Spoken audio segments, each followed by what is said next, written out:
दिल्ली की अपशिष्ट प्रबंधन प्रणाली शहर में बिगड़ते वायु प्रदूषण संकट की एक बड़ी वजह है। पर्यावरण अनुसंधान एवं कार्यवाही संगठन की एक नई रिपोर्ट जिसका शीर्षक है शहर में धुआं, दिल्ली में खुले में कचरा जलाने को कैसे रोकें। इसके मुताबिक राजधानी में प्रतिदिन खुले में कचरा जलाया जा रहा है और स्कूलों, अस्पतालों और बाजारों के पास कई जगहों पर आग लगने की घटनाएं सामने। इसके परिणाम स्वरूप शहर के निवासी प्रदूषण के संपर्क में आ Smoke in the City really is a report that looks at how you can reduce air pollution, about 10% of it, by reducing open waste burning. And the idea of having this discussion, in peak summer is so that we should get ready for the winter. And we actually, by the time the winter comes, we should actually have we should not just be ready, we should have less pollution. And what we found, what Chintan found in the study was that 37.4% of all waste burned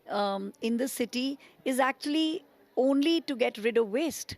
And so it's burnt every single day, which means we have air pollution every single day. अनुसंधान समूह के मुताबिक द्वारा कल करने वाली एक report दिल प्रण के कार्य कमियों का दावा गया है। अध्ययन से पता चला है कि अधिकांश कॉलोनियों में न तो गीले कचरे का अपकरण किया जा रहा था और न ही कचरे से अलग किया जा रहा था, जिससे राजधानी पहलों की प्रभावताएं बढ़ The waste management problem, which is actually being is a major concern in Delhi, where the waste goes all the way to the landfills or all the way to the processing facility with very expensive cost, transportation costs and processing costs. The best way would be to treat it at a very, very hyper level, at a colony level. We surveyed a large number of such RWA-led composting or waste processing facilities in Delhi. Report पर चर्चा के लिए आयोजित एक संगोष्ठी विशेषज्ञों ने यह भी बताया कि अपशिष्ट संग्रहण प्रणालियों का कमजोर कार्यान्वयन और विस्तारित उत्पादक दायित्व मानदंडों का खराब प्रवर्तन दिल्ली में अपशिष्ट और प्रदूषण समस्या को और ज्यादा बढ़ा देता है।